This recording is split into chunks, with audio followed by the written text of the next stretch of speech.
Little switcheroo we got going on today, Rachel. Yep. What's happening here? You're on the... So for those of you who have never seen our actual like video or clips or whatever, Mike's usually on the 1.5 couch. Yeah. And I'm usually on the long couch. We just have it like zoomed in. We switched spots today because I watch TV in this chair, the chair that Mike always sits in. And so, yeah. But you know what I feel like we could do? What can we do? Okay, so you and I are both in therapy. Big time. We love big therapy friends here. We could do little social clips where one of us is laying on the couch talking about something hockey that really pisses us off, and the other one is just therapizing them.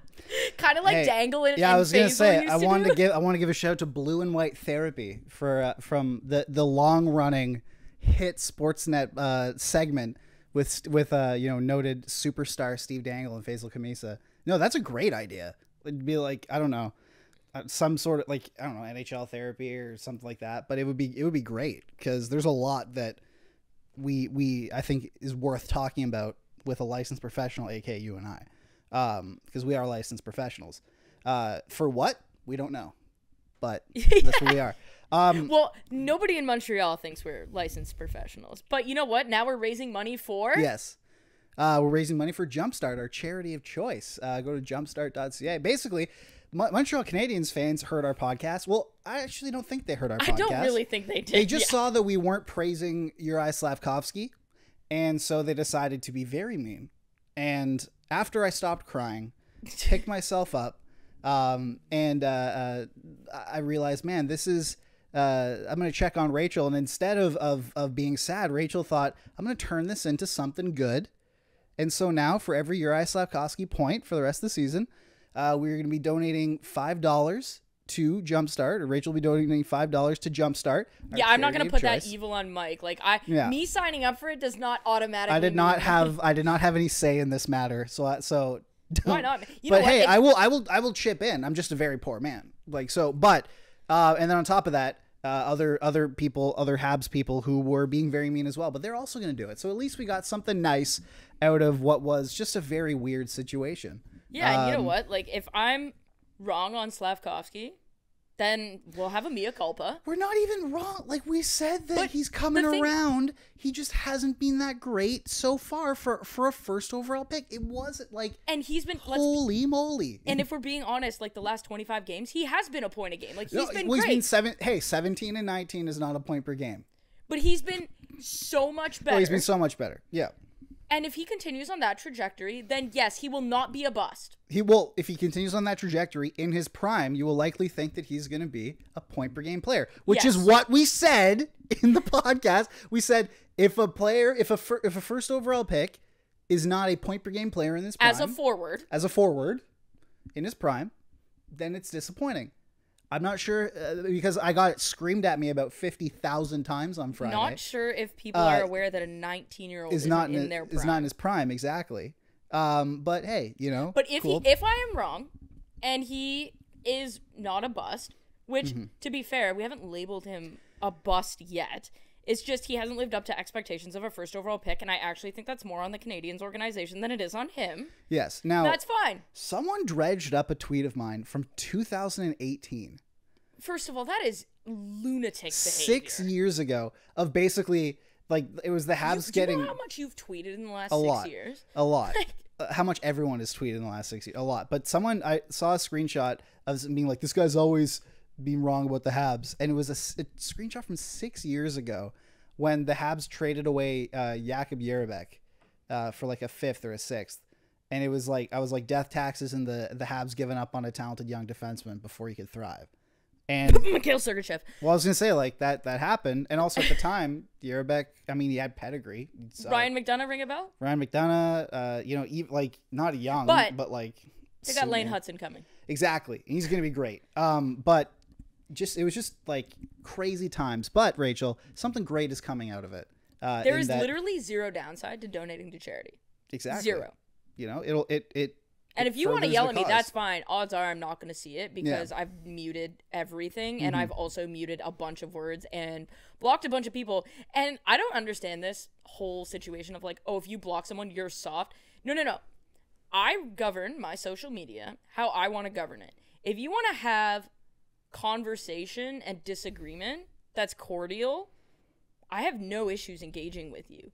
When you start with the name calling, the personal attacks, that kind of thing, that crosses the line, and I will block you because you frankly just don't need to be anywhere near my timeline. Yeah, man. And not that I would see it generally, but I just don't want to give you the license to interact with anything that I do. So you could think it's soft. I don't give a fuck what you think, because I'm going to run my social media how I choose to run it. And if that means I'm muting a bunch of people and blocking a bunch of other people because I am choosing to run my social media like that, then that's how I'm going to do it. See, I tend to mute over block just because of that reason of people being like people will use it as like a feather in their cap. They'll be like, yeah, I friggin' own this dude. He blocked me. Like, that's how crazy. That's how much I got in his head, man. So I made him block me. Where I'm just like, I don't want to deal with you. It's fun. So I have just like mute you. 12 Habs fans blocked, and let me tell you, my Only? block list is 99% people with Second Amendment and anti-abortion in their bios. Let me tell you, like, my blocking doesn't stop at hockey fans. If I see someone in my replies that is anti human rights, it's an immediate block. I just mute a bunch of people. I've only blocked a couple, I think. Maybe, I don't know. It's just, but what I found lately though is that because Elon has screwed Twitter up so much, that like I will see people who I've muted show up all the time. So you mean to tell me that the guy who's allowing my pussy in bio bot tweets. I was gonna bring that and up. Yeah. I have a gift, or I have something better. Like, okay, so here's the deal. Can we just rant? I just want to rant for a second about how much Twitter sucks right now. I want to ask you your opinion on something, and I haven't asked you this offline. No, I don't know what you're gonna ask me. What is it? Okay. So I have found the bots to be so annoying that I am tempted to flick the who can reply to this conversation to basically people I follow. Yeah. But then I feel like I feel like they come through though. They break through the bot. No, but I accounts. wonder. Okay, so I like engaging in intelligent discourse. I also think Well, you're at the wrong place. Twitter is You're the worst place for that. If you So like my engaging thing- in intelligent discourse, you're on the wrong app. So my thing is, if I flick it to who people I follow can reply, Or people you mentioned even. people I mentioned, Yeah. no, but people I follow, because then it's Yeah. like I value their opinions, right? People are gonna be like, oh, that's so soft, like whatever. No, I just don't want to deal with the bots. But that's like that's kind of where I'm at. Is like, Are you telling me that there are not a bunch of beautiful naked women in my replies every time I tweet? I hate to break it to you. No! I've given them all my credit card information. What am I going to do now? Damn it, Michael. They're going to steal the $3 I have. It's going to be... Oh, no. No. I loved it. That one person was like, I am gonna take all your money from you, and you're like, Good luck, can you man. take my debt too? Good luck. Hey, I'm not in debt. Well, there you go. There you go. But what... No, this was back when you were in school. Oh, yeah. But what's funny is... I think it's great to make a living in an ethical way however you can. However, This is not that. every single tweet I see, like every viral tweet, it will be like I don't know why there has to, at this point there has to be, and I know that there aren't like kids on Twitter, I guess, but if there are, there should be like a parental lock, because on every viral tweet I see, like for example, I will see a tweet, let's just say hypothetically, I'll see a tweet that's like The Yarmir Yogurts or even that not, popped but last not even night. like hockey. Like I'm talking like anything. It'll be like back in, or it'll be like a video of like a tiger, like eats a gazelle, Okay.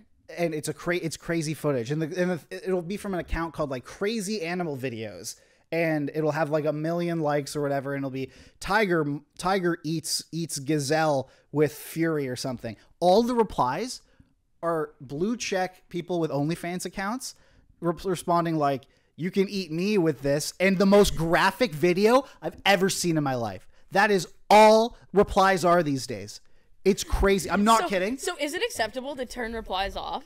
I think at this point, because I guarantee you, if you ever had a tweet, like I've had a couple tweets that have gone like that have popped off for one reason. One was about like Star Wars, for example. Yeah. And the other one was your Avengers Kawhi Leonard one. Yeah, I mean, yeah, but like that, I'm even like I've had that was pre-bots though. That was like 2019. Yeah, that was back when life made sense.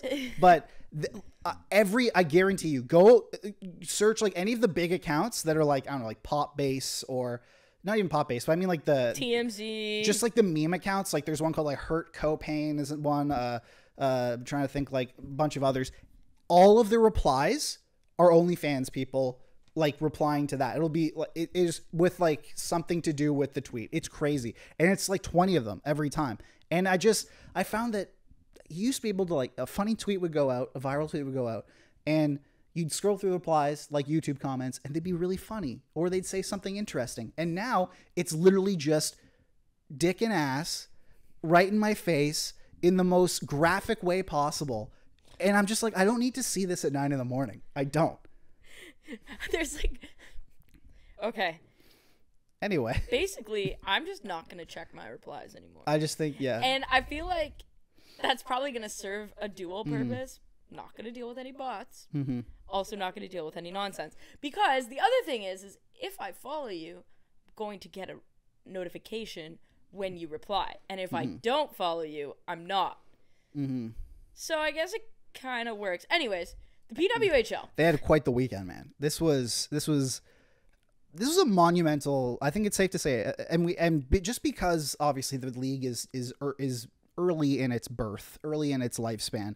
That a lifespan, by the way, that I hope goes on forever.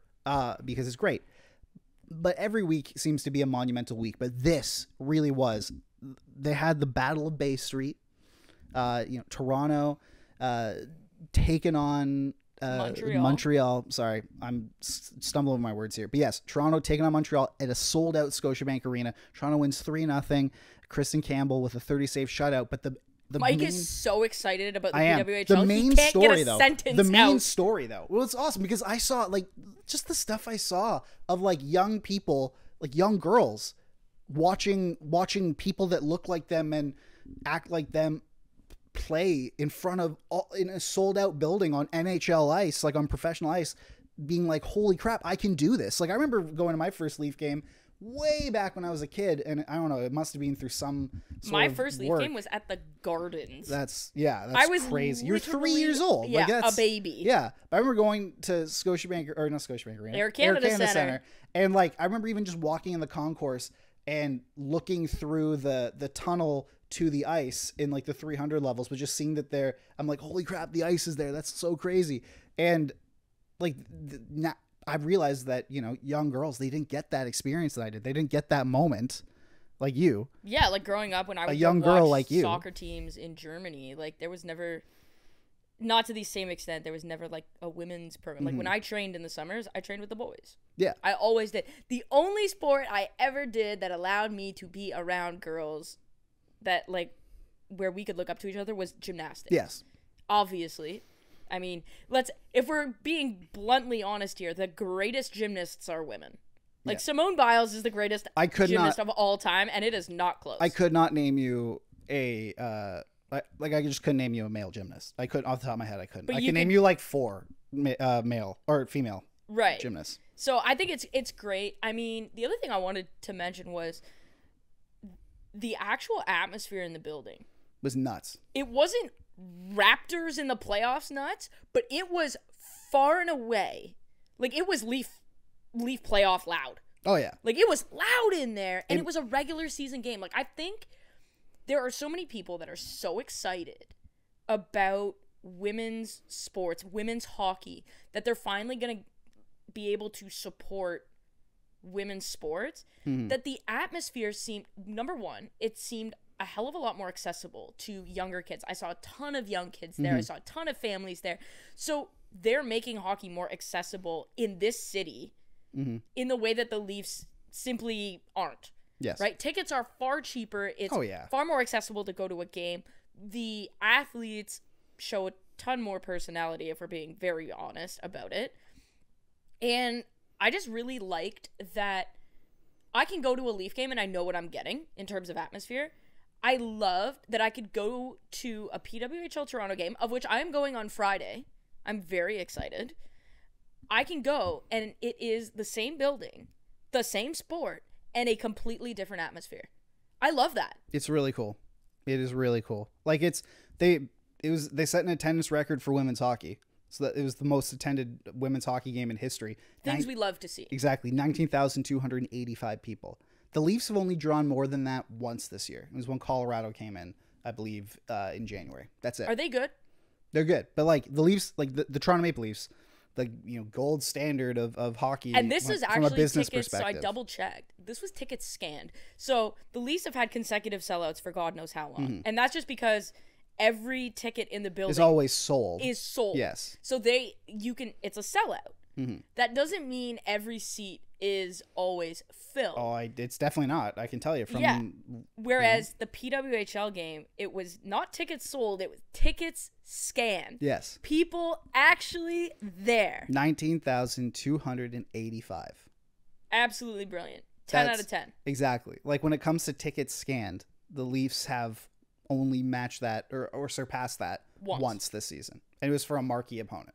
Yeah. I believe on a Saturday night. Absolutely incredible. And these women deserve it. It was, honestly, all the goal scoring came in the third. Mm-hmm. That was crazy. Kristen Campbell gets a shutout. But I don't know. It was more about the vibe for me. Yeah. And I'm with those. I'm so excited for Friday. Like, I can't wait. PWHL New York's in town. Like, they're obviously a really good team. Alex Carpenter, like, one of the leading scorers in the league. My friend's playing on PWHL New York, so, like, I'm super excited just to go and support her. What I like about all this is and this is brought up a lot, is that every single time there's the whole like build it and we will come type of argument. You going, well, there's no market for women's sports. And every time, whenever they are put in a position to succeed, they over-deliver. They completely succeed. And it just proves those naysayers wrong every time. It's amazing. Between Caitlin Clark Oh. breaking the NCAA women's record for point scoring and Sabrina Ionescu. Ionescu getting as many points as the winner of the 3-point competition. So only Stephen Curry outscored her. And the PWHL shattering a record. It was a bad weekend for the nobody cares about women's sports crowd. I also like people are Also, shout out to Caitlin Clark and Sabrina Ionescu. They first of all, Caitlin Clark is, when I watch March Madness this year, I'm going to be, like, Iowa is appointment television for me. Like, Iowa women's, to be clear. She is, like... She's the marquee athlete this year. The WNBA is obviously, like, it's a thriving league.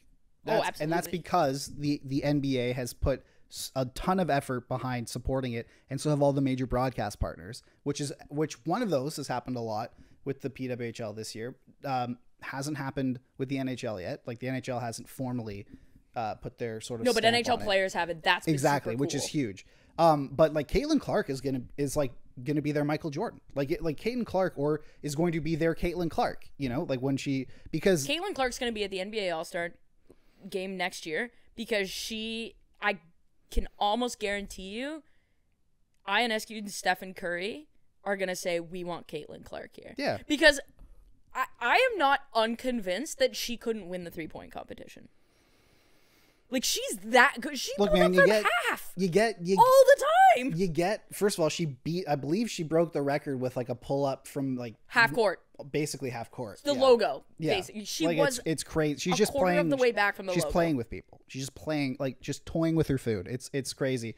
But like she's going to be the Michael Jordan of the WNBA. Like, she is going to be the moment that double C's, Caitlin Clark. That like just puts that league into the stratosphere. I don't have a WNBA jersey. Whatever team I don't really do basketball jerseys. I have an old school Raptors one because the purple is my favorite color and I love it. Whatever team Caitlin Clark plays for, getting a jersey. Absolutely. Like, not even a discussion. Now, another thing in our PWHL report here, Rachel, is that Michaela Grant-Mentis, so a very important player in the PHF, she was, I would say, a headliner in the PHF. Yep. She was released by Ottawa. This is weird. And this was, according to industry sources, this surprised a lot of people. Now, the thing about the PWHL is, which is in difference to the NHL, is that they can just release you whenever. Yeah, so unless you're pregnant. I reached out to somebody at the PA. I haven't heard back from them yet. Mm-hmm. So we'll update this when we can. You called Brian Burke up. Yeah. No, but okay. So the PWHL does, obviously, there's no like AHL equivalent. There's no minors, but there is like a non-roster list, and so you can't have your contract terminated if you're injured or on mat leave. Yes. But you can have it terminated, and I feel like that is very anti-player. Yeah, I don't know why they agreed to that. But I wonder if the reason that it was terminated was so that she could go and try and play for another team. Probably because she was a healthy scratch the last 3 games. I have to think that she agreed to this at some start. Otherwise, what is the Players Association good for if you're just allowing teams to terminate contracts? Well, I mean, you can do that in the NHL, or not the NHL. You can do that. I was going to say, imagine if the NHL was just like, you're not good enough, we're terminating your contract. That would solve a lot of problems. I was going to say, that would basically fix 90% of the problems the teams are facing right now. But you can do that in the NFL. You can cut a guy mid-season. You'll have to pay him out in some way, but yeah, but in this one, I don't think you have to. This is why I'm waiting to hear back from the PA. Yeah, we don't know the sort of what the situation. Like they should have, at the very least, they should have like a termination waivers. Right, or you can terminate them, but you have to pay out their contract, something like that. But yeah, we'll wait to hear. We're gonna follow up on that to kind of figure out more on how this works. But it was interesting because she was in the top 6. She had, I believe it was 3 points in 6 games. Yes. So no goals with 3 assists in 3 games. Right. So she was in the top 6 one game. Then the next game she was on the 4th line, and then she was a healthy scratch for 3 straight games, and she was cut. She wasn't even like contributing the least. Like Daryl Watts has 2 points this year. There's another forward that I can't. I think it's Haley Sakamura has 4 points. Like it's not as if she's also a big name. Bad. And so I wonder if maybe it just wasn't a fit in Ottawa and they want to give her an opportunity to go elsewhere. But we're going to track this because I was really interested to see kind of sometimes things just don't work out, like you said, and maybe she just didn't fit with the organization or the system or anything like that. But this is not just like a schmo. Like she was a very and it's not even like I look at how they play. Like I watch how Ottawa plays. They're a fast-paced team. They get in on the forecheck, and that's exactly what she's really good at. So it's like I don't even buy the argument that it wasn't a system fit. I just wonder if something just didn't click and she wasn't getting the opportunity she had hoped for, and maybe this was like a mutual sort of contract termination so she could go somewhere else. But I'll be interested to see kind of what happens. You'd have to think that if it was mutual, the reporting would suggest that. It would be, or like Grant Mendes' side of things would make it so the reporting suggests that. Because usually, at least in the NHL, when stuff like this happens, like if a player goes on waivers for the purpose of contract termination, there's usually an explanation. Right, but we also have to remember that there's just not as much media. There's no that's true. Not there's insiders in the PWHL. There are people who like to think they're insiders, but there are not. Yeah. All right, Rachel. Now before we get into our next segment, it's time to pay some bills, if you will. And we are about to go to our Cantork Tools deep dive. Cantork makes rugged, hardworking industrial torque tools for heavy equipment operators around the world. They are proudly Canadian and manufacture everything out of Edmonton, Alberta, Canada for heavy industry around the world. Their new website tells their story, 20 years in the making. Visit cantork.com today and ask Colin for more details. Now, I'm hoping that a bunch of rodeo folks, Stampede folks, don't come and flame us, considering the deep dive. Considering that, I didn't even mean to do that. Considering the reaction we had to our last deep dive, Rachel, but things are obviously not going great in Calgary this season. They definitely didn't go great last year, but the thinking was get a new coach in there after the Daryl Sutter disaster, and it'll be all good. Has not been the case. Yeah, let's so we're going to do what's gone wrong in Calgary, and then we're going to have some fun. Yes, we are. We're going to, because listen, we're going to talk trades. The reason why we're doing Calgary is because the trade deadline's coming up and they are slated to be, if not the most active team, I would say, the most speculated about team. They have the most tradable assets that people want. And if they really choose to go on a selling spree, boy, oh boy, can they sell. And it seems like they're at kind of a crossroads right now when it comes to that. So it'll be very interesting to see. But basically, when it comes to Calgary, What's wrong? Has not been the goaltending. I can tell you that much. Yeah, I saw a couple of people, not a couple of people, like a swath of people, when Kelly Hrudey mentioned that Jacob Markstrom should be in the Vezina conversation. They kind of clowned on him, and I was like, oh, that tells me you haven't. Not only are you not paying attention to the play, you're not paying attention to the numbers either, because his numbers are right up there with Connor Hellebuck's and Thatcher Demko's. He's just on a shit team. Yeah. Okay, well. No disrespect. Last time I checked, yeah, the Vezina is not for goalie on a good team. Or it's not like the Vezina is for most outstanding goalie. It's not for most valuable goalie. Right. It's for who's it's the not best. The heart conversation now, this year is Connor Hellebuck. But Jacob Markstrom is in that conversation, especially for what he's done. And you know what's funny? What? Tristan Jarry is also on the edge of that conversation. Which is crazy. What's funny is because based on the stuff that I'm seeing on Twitter, it could not be more opposite. Twitter hates Tristan Jarry. Which is, yeah, and to be fair, he's not had a few good years, but this year, it's the power play in Pittsburgh. Yeah. It's the power play. But in Calgary, goaltending is probably the only thing that's functioning properly at this point. Well, it's not just functioning properly. Like, it's functioning at a near Vezina.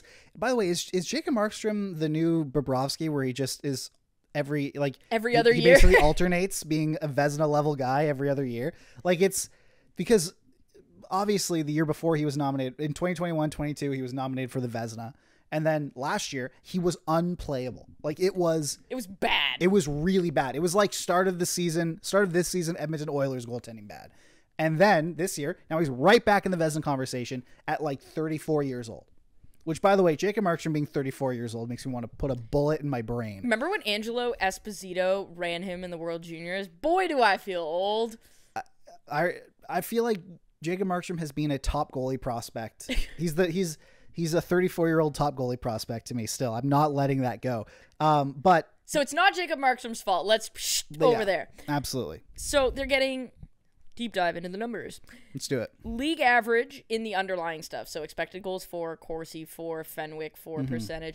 Their PDO at 5-on-5 is 99.1. So it's basically like it's as close to just sort of flat average as you can get. It's their average. Yeah. So without Jacob Markstrom in goal, they're a lottery team. Yes. That's a problem. But Jacob Markstrom was dragging them up to average. But so there's I guess two big things that are that seem to be befalling them, Rachel. Yeah. What is it? So let's talk about the system one first. Okay. Their power play sucks, Mike. Yeah, real bad. It's not cute. Their power play shooting percentage is 9.5%, which is 29th in the NHL, and their power play on the whole, 14%. Not great. Yeah, that's not ideal. And it is somehow still better than Pittsburgh's. And the difference between Calgary and Pittsburgh is Calgary has 0 Hall of Famers on its power play, and Pittsburgh has 4. Like, you're not going to sit here and tell me that Crosby's a Hall of Famer. Yeah. Malkin. Yeah. Letang. Yeah. Carlson. Yeah. Brian Rust. Yeah. But, like, one of them I can understand if their power play isn't great. The other one, we need to have maybe that's a different deep dive. We've already done that deep dive. And it's still bad. So maybe we revisit it. I don't know. Okay, so Calgary's power play. We take some Cantork tools and really dig under the surface to find out what's going on there. Cantork tools. We might need a backhoe for that. Yeah. But, okay, so their power play is not great. Don't talk about yourself like that. Their penalty kill is good, though. Penalty kill, I believe, is 4th in the league. Yes. So, good PK.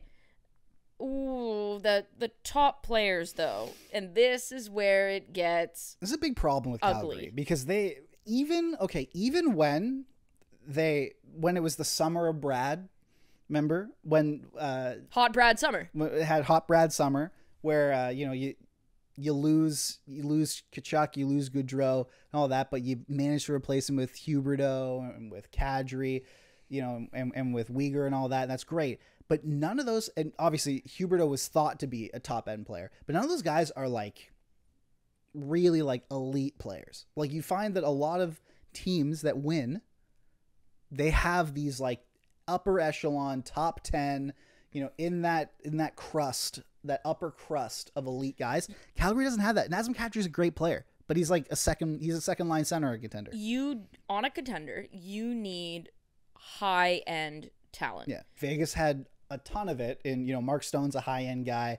Jack Eichel, Shea Theodore. Shea Theodore, Alex Pietrangelo. Pietrangelo. There's 4 basically. Like that. But so you got 2 forwards and 2D. In Calgary, Elias Lindholm is probably the highest value forward they had, and his shooting percentage was 4%. Yeah, and he's gone. It's now somehow in the 20s with Vancouver, and PDO go. Because of course.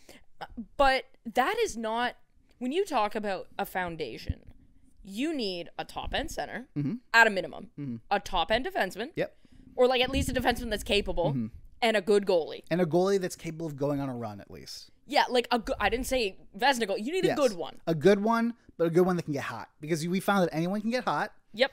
And like Aiden Hill's having a great season this year. It's great, but like he had more AHL games than NHL games played, but going into the playoffs last season, and he went on one of the most insane runs we've ever seen. Sergei Bobrovsky. Sam Montembeault has been pretty good. Sam Montembeault has been really good, but like Sergei Bobrovsky last year was their third goalie.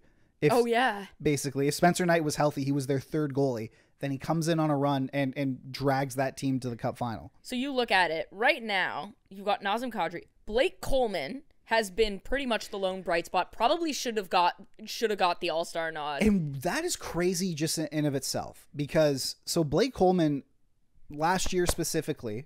I love Blake Coleman. Okay, that's my guy in New Jersey, man. I just thought you started punching yourself. That was really that scared the crap out of me.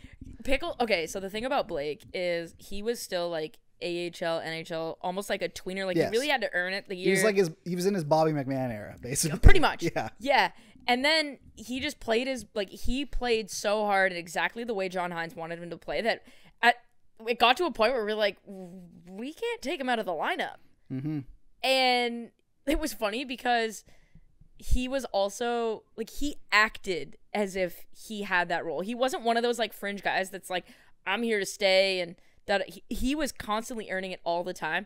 I used to babysit his dog. Yeah, cute dog. Yep. Yeah. Oh, Win. He's adorable. He's a golden doodle, but like a smaller one. Okay. He's a cutie pie. But yeah, Blake Coleman is actually. But I think that contract is bloated? Yes. No, but am I happy for him?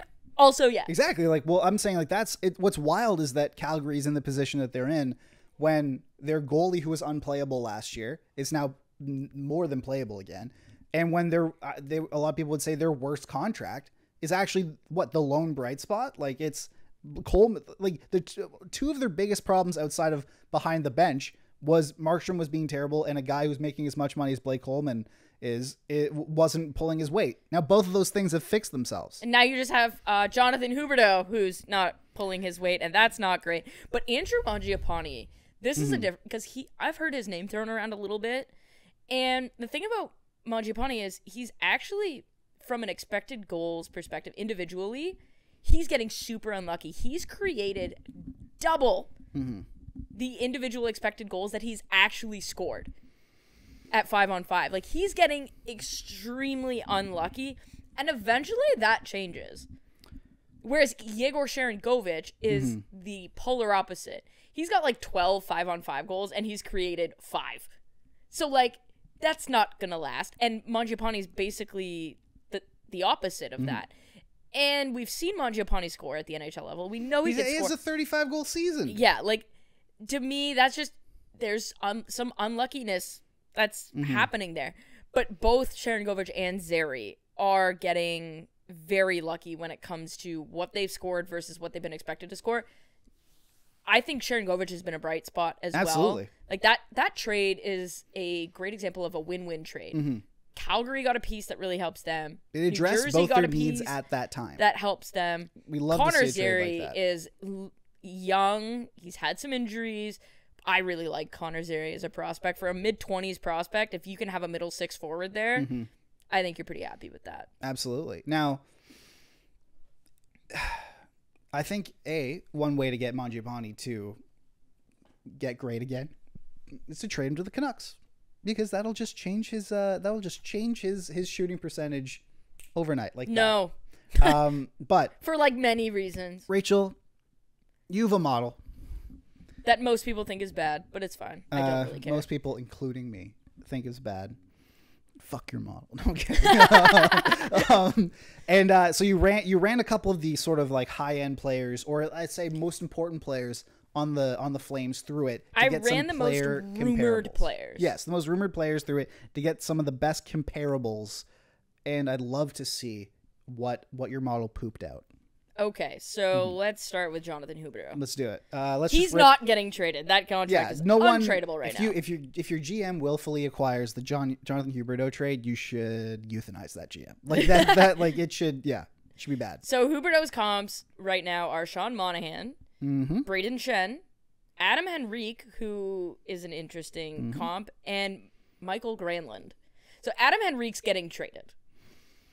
Yes. And because he is on a very affordable contract, I believe he's making half, if not less than half, of what Huberdeau is. He's making 5.4, so that's less than half. Yeah. And Anaheim's probably going to retain so that they get a little more than half. Anaheim's probably going to retain so that they get maximum, more back. So Adam Henrique at, let's call it $3 million. Yep. Is comparable to Jonathan Huberdeau. That's not great if you're Calgary. How many more years on his contract does Adam Henrique have?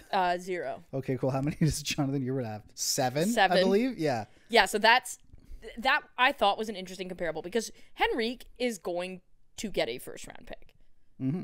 2 of these guys have already, like, one of them has already gotten a first-round pick. Monahan already did. Henrique will likely get a first-round pick as well. How much are they making, though? Is like we just went over Henrique. Monahan is on, like, a pretty bare bones. Monahan's on, I believe he's 1.9.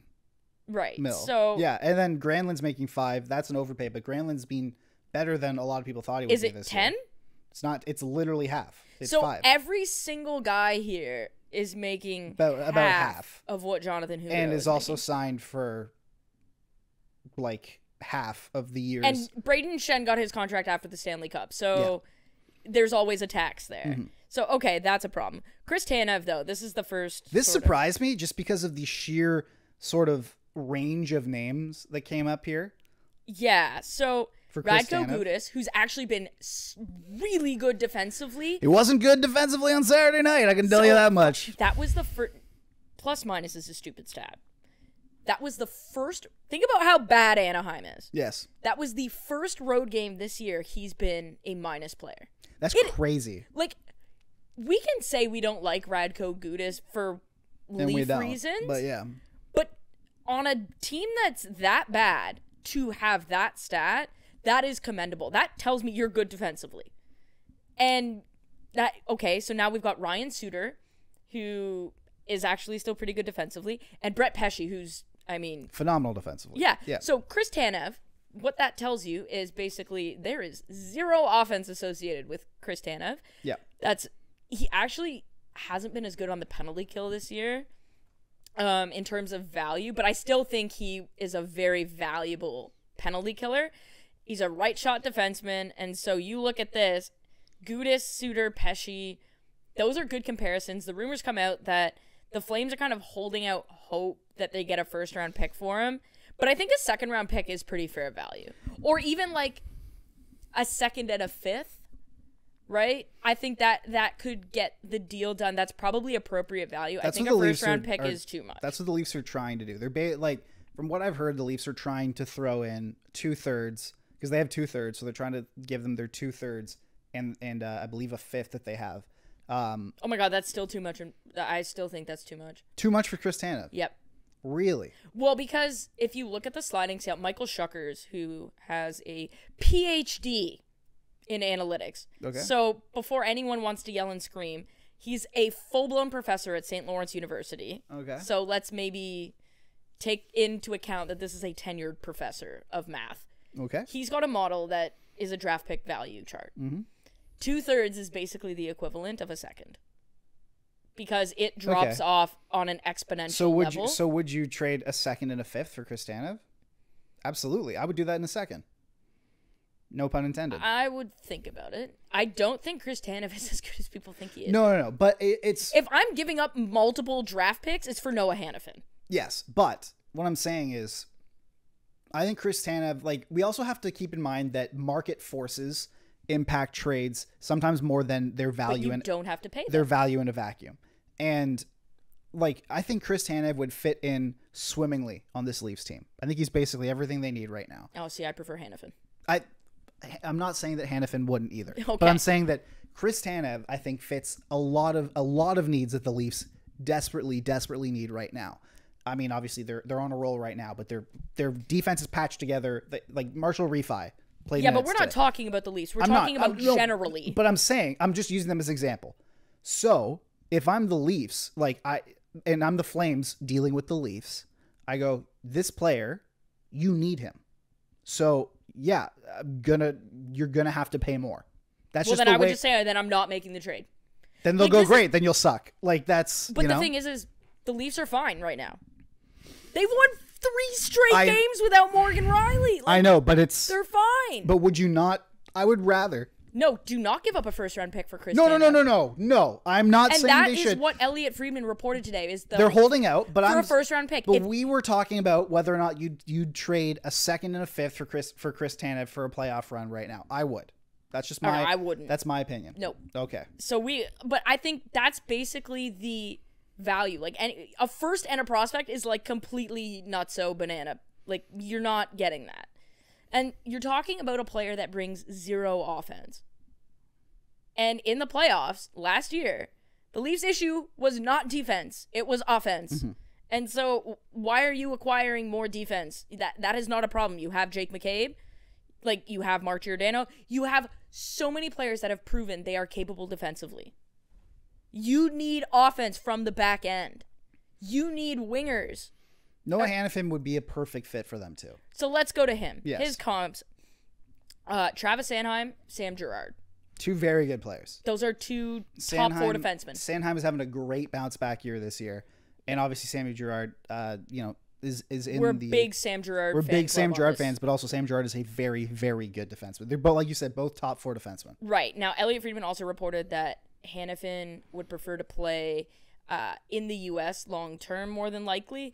And so I think if he gets traded to a Canadian team, it's probably as a pure rental. Yeah.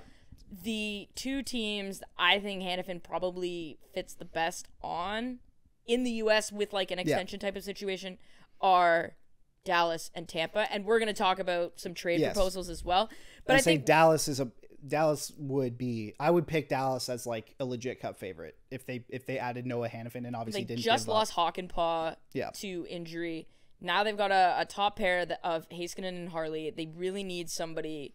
And I think if your second pair is Suter and Hannafin, and then your third pair is Lindell Hockenpah, Oh. you're cooking. Oh, Yeah, you're cooking. heavens to Betsy! Yeah, so I think Noah Hannafin is clearly the better defenseman between him, like Tanev and Hannafin. Mm-hmm. And so I think if you're giving up legitimate assets, Hannafin's the guy you're giving up the Yeah. like if I'm overpaying for the better Hannafin, player. absolutely. Yeah, Kind of thing. they're both pending UFAs. So if you're gonna break the bank for a rental for one might of as well those break two, the bank for the for the best better guy. You might as well spend all your money on a lease for like a Bentley than a lease for like a Lexus. You know, like they're both Right, gonna if I'm gonna pay they're both gonna get you to good places. But if I'm gonna pay $100,000 for a car yeah, and I can afford if I can afford $100,000 for an Audi S5, yeah, I'm just gonna pay $120,000 and get a stepped up version, the RS5. yeah, exactly. Right? That's what I'm gonna do. The other defenseman, though, Rasmus Anderson. He's got some interesting comps and interesting he's things also to the factor guy in. left with term. Yes, He's got term left, and he's got a good contract, and he is having a down year. which is Whoa! So, Rasmus Anderson's comps, Mario Ferraro, who's also kind of on the trade block. He's Sean Dursey without Sean Dursey's power play offense. And Darnell Nurse is another comparison. So, what that's saying is he's strong offensively, and he gives a whack load back defensively. Okay. mm-hmm. But he's not been good on the power play or the PK this year, and that is what's hurting that's his value. concerning too.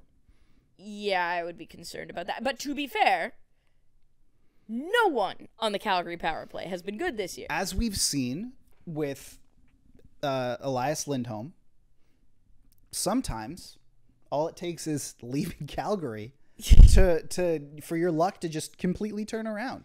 Yeah, I think Rasmus Andersson is having a down year. He's probably at the valley of his value right now. The thing is he's only people are talking about him. Like, I saw someone mention him in the same breath as Victor Hedman, and I was like, excuse me, Victor Hedman.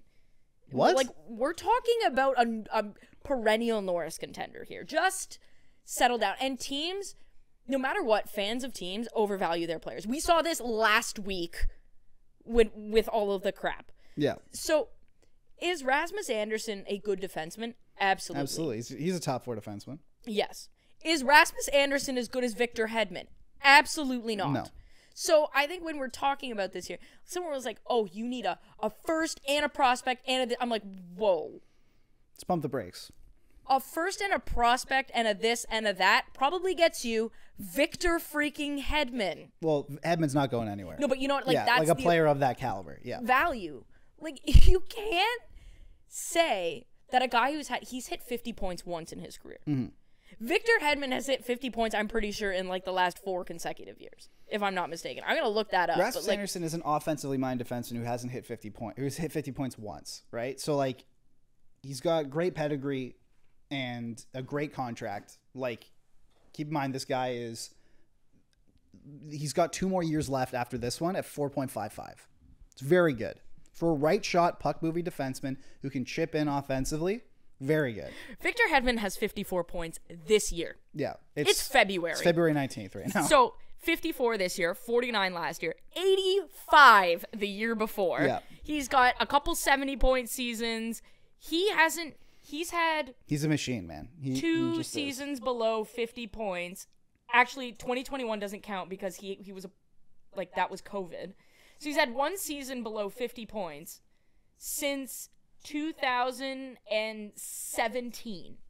16, sorry. Man. So yeah, we're not having a conversation about Rasmus Andersson and Victor Hedman. Well, obviously. But I think that this is why Calgary won't trade Andersson this year. And I also think Mario Ferraro kind of being in this conversation is interesting because Mario Ferraro is rumored to be getting traded. As he should be. He's a good player on I a think bad team. San Jose can get assets for him. Absolutely. But when we listen to the rumored packages for Mario Ferraro, those seem to be more in line. Yes. And I'm like, okay, if that's the package for Rasmus Andersson, then that makes sense. But if the package for Rasmus Andersson is one of your top prospects and a first and a this, it's just not happening. It's not happening. Yeah, it's just not happening. Like, that is not how that works. Yeah. It's just, I mean, like, if you look at it, Minnesota got Kevin Fiala.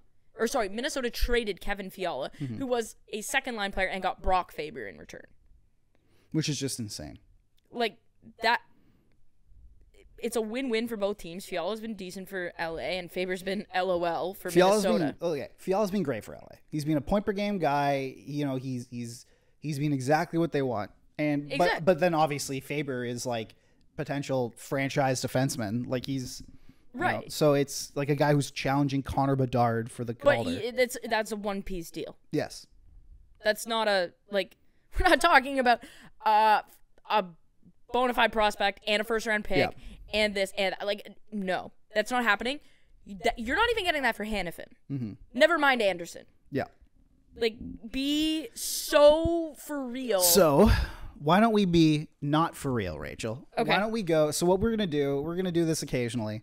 And by occasion, I mean probably every week or so, is we're going to go through Cap Friendly in the trade machine. Because people hammer that trade machine. They spend all day on that. We're going to be reacting to them like daily on TikTok. We're going to react to them, and then we're going to try and talk ourselves into them. Because it's easy to just sit here and go, oh, this trade is dumb. Or, oh, like this this guy's clearly a fan who clearly values this guy more. No, let's try and talk ourselves into some of these trades.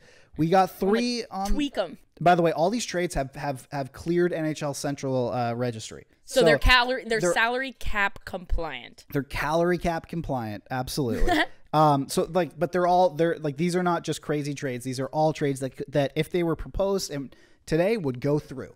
Perfect. So Calgary would get Eric Comrie, Connor Clifton, Casey Middlestat, and a 2024 first from Buffalo. And that 2024 first will likely be in the mid-teens right now. But who knows what will happen with the lottery and whatnot and all that. Like, well, it'd be lottery protected. Yeah, so I'm assuming. But hey, it doesn't say lottery protected. But it would be. Yeah, but so let's assume it is. Okay, fine, if you want to do that. But we also don't know what Buffalo's going to be like throughout the rest of the year. No, you're not. If you make a trade that isn't lottery protected, you should lose your job. Because we saw that with Ottawa, and that went famously well. Mm-hmm. So we're going to assume lottery protection here, because if you don't, you would lose your job. So it doesn't matter. Yeah. But Buffalo this year, not great.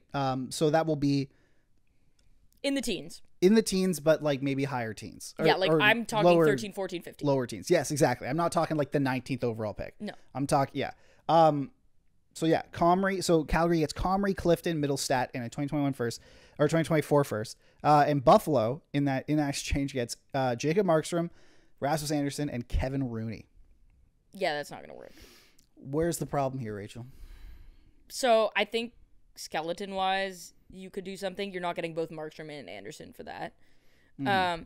Because if you look at it, if you divide this up, it would be the first and Comrie for Markstrom. And it would be... You would do just that? No. I'm saying, I'm looking at the pieces of this deal. It would be the first and Comrie for Markstrom, and then it would be Clifton and Middlestat for Anderson, and then Rooney makes the numbers work. Yeah. Right, because that's an AHL kind of like tweener sort of guy. That is not enough for Markstrom. And... That's not enough for Anderson either. That's not enough for Anderson. Yeah. So what would you add to this?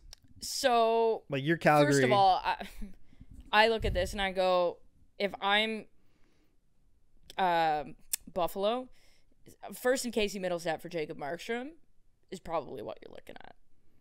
That's a middle of the lineup player and a first round pick for a bona fide goaltender. I think you're I could see. I think you're getting more. Theoretically, because maybe, but I don't think Calgary wants to take a goalie back. They want to bring up Dustin Wolf. Yes. So Comrie doesn't make sense here. Mm-hmm. But I think in terms of value... Well, Comrie is clearly included in here, not from a value perspective, but from another body that also clears the crease in Buffalo. Right. So if you're planning to waive him, fine. But Dustin Wolf has to be the guy that comes up, I think. So for Markstrom, the 2024 first and Middlestat makes sense. I would add more to that if I was Calgary. No, but that's got to be like the crux of the but I would be like, add like a third to that. Like I'm not... Like just Casey Middlestat or Clifton, or add Clifton to that. Yeah, like if I was Calgary, I would say if Buffalo offered me Connor Clifton, Casey Middlestat, and a 2024 first that is lottery protected, but will likely be the 13th overall pick this year. That's fair value for Markstrom. I would be like, okay, I'd see what other offers are out there, obviously. Yeah. Because that doesn't jump off the page to me, but that's likely the most they'll get. So I'll be like, fine, that's fine. That's a decently young player. Like I believe Middlestat was the Heischer draft, so he's 24. It's crazy, 23? by the way. He's 24, and it's insane that he's still 24. I thought he was like 28 years old. So you're talking about getting another young player, a first round pick. You get a tweener, kind of like a bottom of the lineup defenseman. Yeah, I think that works for Markstrom. Anderson and Rooney, that's just that's absolutely not a thing. But I think there's skeleton pieces here for a deal to be made. So let's say also we didn't even talk about this side of it. Buffalo doesn't need Anderson. Yeah, I was like, they have Dahlin and Power and Samuelson. Like they don't need offensive defensemen. Samuelson's not an offensive defenseman, but Dahlin and Power are quarterbacking that power play. So getting Anderson is completely useless to them. I don't think they need Markstrom either. Like they have Devin Levi and Ukko-Pekka Luukkonen. Yeah, I'm trying to. No, UPK I think UPL, but like I think if you can go, but they're going next year for this. So what if Calgary said, we want Ukko-Pekka Luukkonen. Yes. That way your tandem is Markstrom and Levi. Oh, yeah. And then Comrie's in the AHL. Yeah. Right. Comrie in the So then you get Luukkonen, Middlestat, and maybe a second at that point because Luukkonen's a legit young goalie. Maybe it's a first. I'm not entirely sure about that. But I could see Calgary saying, well, if we're going to go Wolf, maybe we just go super young in the crease. Go Wolf, Luukkonen, or something like that. Because I think the Markstrom to Buffalo makes sense if you want to buy Levi time, which you should want to do. Yes, absolutely. But I think that, like, next year, UPL will be, like, 25. Levi will have had another year under his belt, so he can maybe flourish. I think that's a better tandem than you have Markstrom in here. And if you keep those three, like, that, there doesn't seem to be a reason why you keep those. Like, this trade in itself, it almost feels like a goalie has to go back. And if a goalie has to go back, it should be a UPL. Young one. Yeah. And it's not going to be Levi. No, definitely not. So, unless you can trade. No, I don't even think. Because if you can trade Levi and Middlestat and get Markstrom. No. But I don't think you can. I wouldn't do that. I wouldn't give up on Devin Levi. I wouldn't give up on Levi either. For a 35-year-old Markstrom who hey, man, it's his off year next year. Like, you never know. All right, trade number 2. And this is a 3-way. And I had a couple of three-way trades here. Rachel literally nixed one because she just couldn't find any value in it, and I get it. No, he put it in the prep, and I was like, this is terrible for all of them. Dumb. No. Yeah.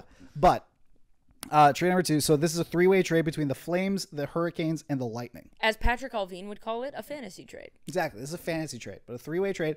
And frankly, I think this kind of gives everyone what they need right now. So we're just going to do what each team gets because if we're doing what goes out, it's too complex. So read me what the Flames get. So the Flames get Jesper Fast, Antti Ranta, Tony DeAngelo, Jack Drury, Ryan Suzuki, someone and Huuhtanen, Huuhtanen.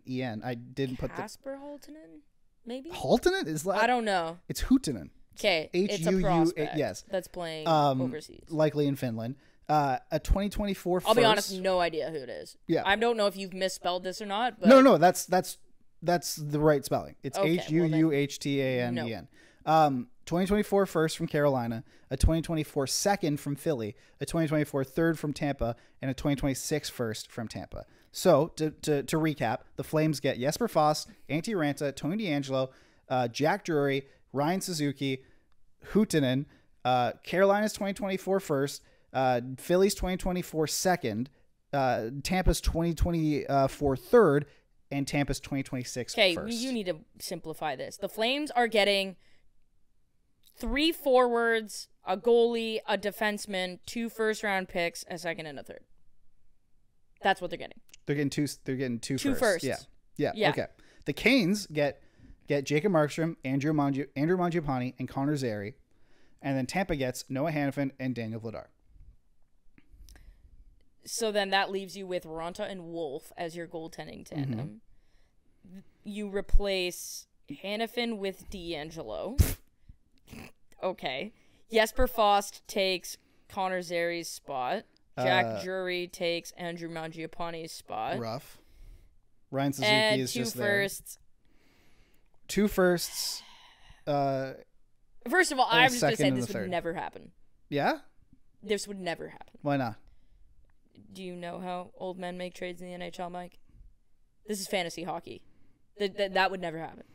There are a lot of names in this. Yeah, there's too many. Yeah. That's what I'm saying. It would never happen. I'm getting confused. Yeah. Yeah. This would never happen. Carolina isn't allowed to trade first-round picks. So that's out. Immediately out. There are certain players that Tom Dundon doesn't want Carolina trading, of which Ryan Suzuki is one. Okay, I didn't know that. I believe Jack Drury. Or no, maybe it is Jack Drury. It's either Suzuki or Drury. I would probably say it was Drury over Ryan Suzuki. Ranta I could see. Fast I could see. I think Carolina's tired of Tony DeAngelo. Carolina's not getting Tony DeAngelo. Flames are getting DeAngelo. That's what I'm saying. I think they're tired of Carolina's tired of him and wouldn't mind. What a shock! Him out the door. Why'd they get him back? Like, why'd they? I don't. You got rid of him. I don't think the Flames are going to give up. I don't think the Flames are trading Connor Zary under any circumstances. Oh, they really like him. Okay. I I would be shocked if they traded Zary unless they were getting a star in return, and none of those guys that you mentioned are stars. So yeah, there's a few reasons why the trade doesn't work logistically, and chief among them is that the Carolina Hurricanes don't trade first-round picks. And you're not getting Jacob Markstrom without that. Yeah. But I think on a, like, let's take logistically aside. Let's just take, like, you know, every owner doesn't have their biases or doesn't have whatever. Like, on a pure value level, do you think this kind of works? Do you think Calgary's getting kind of what they want? Because you're giving up your two biggest trade chips here in Markstrom and Hanifin. You're also giving up Mangiapane and Zary. Yeah. So yeah, you do get enough in because you want to get at least a first for Markstrom and a first for Zary. And you got that. So there's your two firsts. You want to get probably at least a second and a third, or a second and like a couple good prospects for Mangiapane. So you're basically saying you have a second and a third. So you want, for Markstrom, you want a first, an NHL player, which is Jesper Fast, and what else? A decent prospect. So Jack Drury. Yeah, okay. So that kind of works in a vacuum. Mangiapane, you want 2 picks probably. A second and a third works. So now we have a second, we have a second and a third right there. Or you want like a Suzuki and a third. Okay. So that leaves, or Suzuki and a second. So that leaves a second. So that leaves a third and Suzuki and a prospect for Zary and Vladar. Or Mangiapane and yeah, and then Vladar. Hanifin is a first and Suzuki and Huhtinen. Yeah. So I think it's decent value. It's just way too convoluted. This is one of the more, make it work. But this is one of the more like even keeled, fair, fake. Believe me, I scrolled through like 15 pages of trades to find these, and this is one of the more fair, like ones I could find. Right. I think it's probably too much for Carolina to take in terms of interrupting their lineup. I think the Tampa makes sense with Hanifin and Vladar, especially because there are rumors that Hanifin wants to play in Tampa. That makes a lot of sense. Also a backup to Vasilevsky. Vasilevsky Vladar tandem is better than a Johansson Matt Tomkin tandem or Tomlin tandem. Whatever it is. Yeah. Yeah, like there is some sense here. I just think that that's too much for Carolina's. That's going to be a little too rich for Carolina. Yeah. To be giving up a couple of 3 prospects, an NHL, 2-3 NHL players off the roster, and a first. Like I think they're going to look at that and say that's too much. Okay, and then trade number 3. It's based on these last ones. This is way simpler. It's Noah Hanifin goes to Dallas, like we said. In exchange, Calgary gets Maverick Bourque, a 2nd-round pick, and a 4th-round pick. Let's say in 2024. Okay, so Maverick Bourque is a right-handed center. He's 20. He just turned 22. Early. He's also lighting the fucking AHL on fire. He's projected to be over a point a game in the AHL this year, as a 22nd or 23rd overall pick. I loved Maverick Bourque in his draft year. If I'm being honest, I think even Maverick Bourque on his own should be enough to get you Hanifin.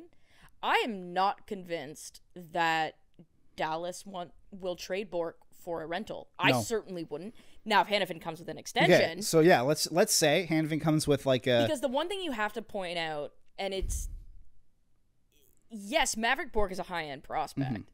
He hasn't played in the NHL. He hasn't proven he can stick in the NHL. Yeah. Noah Hanifin has proven he's a top 4 NHL defenseman. He's going to have value. And so, I don't want to give him up. Do you want a proven top 4 defenseman or not? Should you be giving Maverick Bourque up for a rental? No, you should not. But let's say he comes with an 8-year extension. Then yes, I think Bourque in a 4th is more than fair. So you take the 2nd out of there then? I think the 2nd is too much. Personally, I think, and this is the whole Calgary skewed situation where what they think of Hanifin. If Hanifin was like a Norris or even like a top 20 defenseman in the league, then yeah, it's probably Bourque in a 2nd. Interesting. Right? But because Bourque hasn't played meaningful games at the NHL level yet, it's really tough to say that you're getting a top 4 defenseman for just him. I As mean- much as I love Maverick Bork, and I do, Yeah. I don't know how you can justify that and say that that makes sense Yeah, because friggin' Jeremy you're- Bracco was a point per game player in the effectively AHL. you're a bag of magic beans. Yeah. TJ Brennan was a point per game at the AHL level as a defenseman. Like Mm-hmm. AHL doesn't mean Garrett Sparks was one yeah. of the best. At Well, one of the, goalies are different. Don't involve goalies. But he's in the the grand scheme of things. He had one of the best AHL seasons of all time.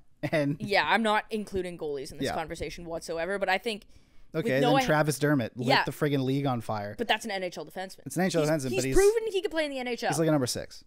but he's proven he can play in Yeah, the NHL. absolutely. Yeah. Maverick Bork, as much as I think he's going to be like probably a second line center in the NHL, hasn't proven he can do it yet. And so there is an inherent risk there. Mm-hmm. And because Noah Hannafin has proven it, it's likely going to cost you a little bit more. Yeah.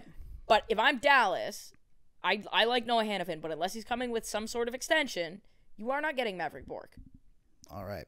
Well, Rachel, that's been our trade corner. We'll find a better name for it moving forward. But if you're just into the podcast, obviously subscribe to us on every podcatcher you can, but also on YouTube, on TikTok, on Twitch, on Instagram, on Twitter, everything, everywhere you can find. We have Mike's Meals for One coming this week. We're shooting that on Thursday. It'll be a lot of fun. Obviously, and also the Arkham Twitch streams are coming back this week as well. That'll be fun. Those are going to be on, I believe, Wednesday and Thursday. I'm doing 2 this week, so it'll be great because Gotham needs us twice. And on top of that as well, donate to Jumpstart. Even if you don't hate us because we don't think that Yuri Slavkovsky is the second incarnation of Jesus, go and donate to Jumpstart. It helps economically disadvantaged children play in team sports, which is something that's extremely important to Rachel and I. It's our charity of choice. And on that note, we will see you on Thursday.